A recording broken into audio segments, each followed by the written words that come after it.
We move on to Marzin. Marzin, your business, as much as Varun's business, is connected to people's homes.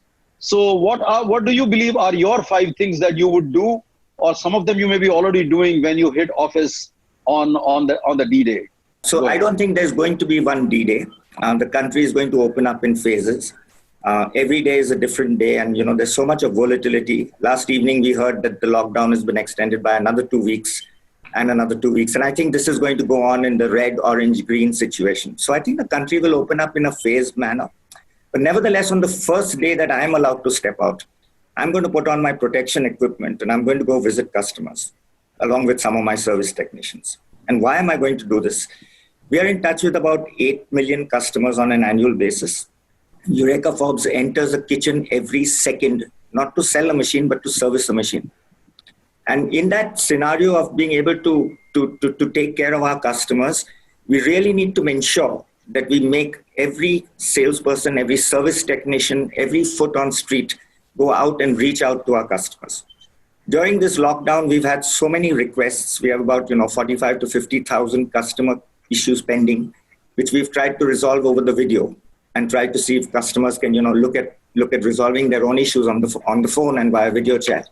So it's been a very interesting time. So the first thing I want to do is set an example to show how we can go out there and service our customers and take care of them, because they really need us for safe drinking water. For 38 years as a company, we've been fighting bacteria and viruses. It's all we know. So from the first day we were born, we've been against bacteria and viruses, and we've been fighting them for all these years. So I don't think anybody knows these little creatures and microorganisms like we do. Whether it's in your air, we purify your air through our air purification equipment.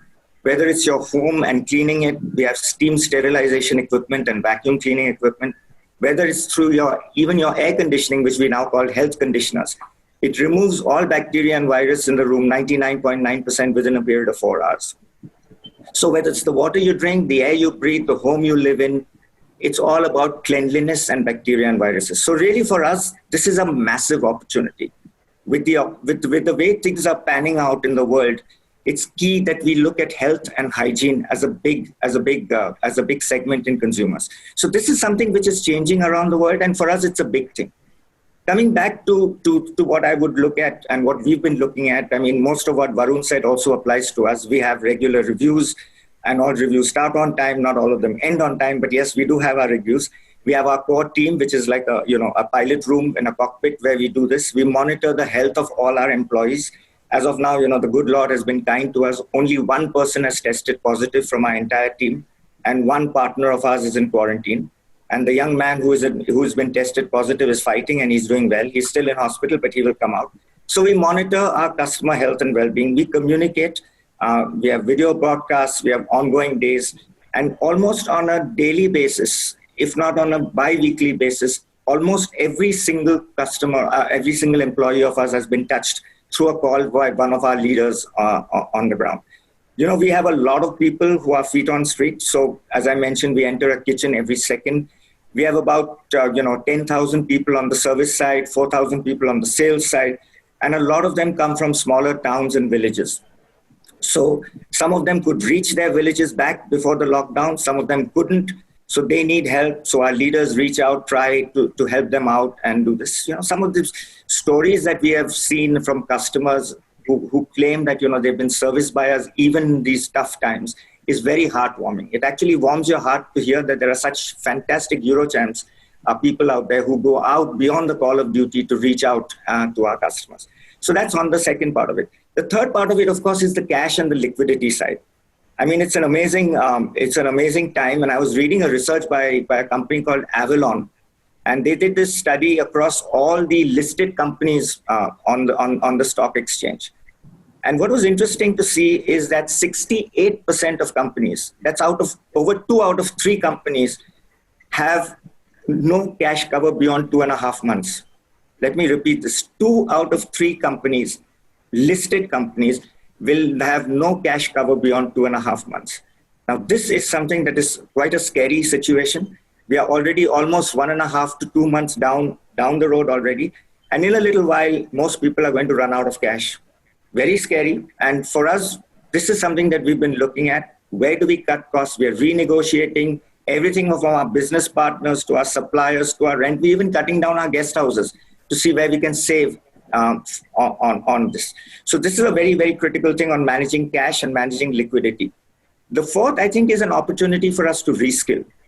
So we are looking at how we can use this time to reskill our people through video chats, through Zoom, through Teams, through Microsoft. This is something that is going on an ongoing basis. We have regular webinars across the board for our people, our business partners, our retailers. All of them are getting an opportunity to reskill. And I would say one more thing is this has given us an opportunity to sit back and reflect.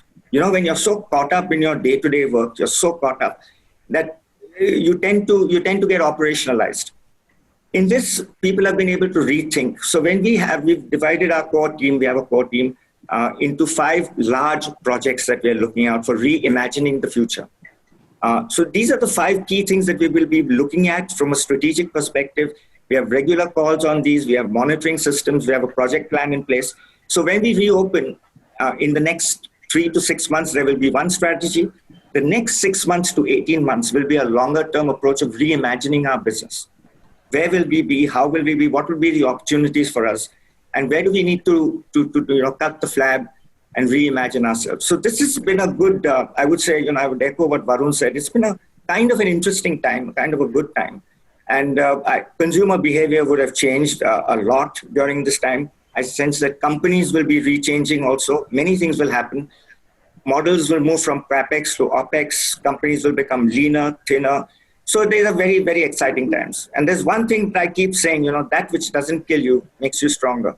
It's always been my favorite phrase. So that which doesn't kill you makes you stronger. And everything will be okay at the end. If it's not okay, it's not the end. Marzin, golden words. My takeouts, some outstanding ones there.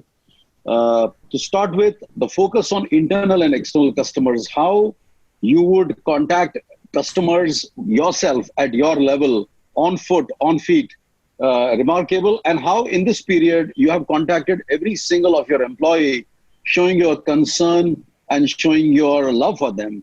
I think an outstanding benchmark for everybody to follow.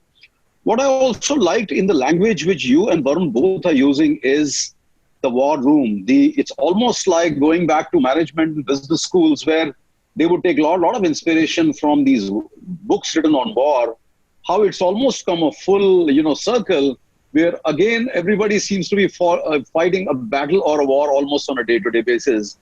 And last, which is your contribution towards strategy, because one of my questions in the section part B, when all of you are through with your initial few words, will be on how are you maintaining the balance between envisioning strategy, future versus the micro short term and so on. And I'll come to that. So brilliant stuff.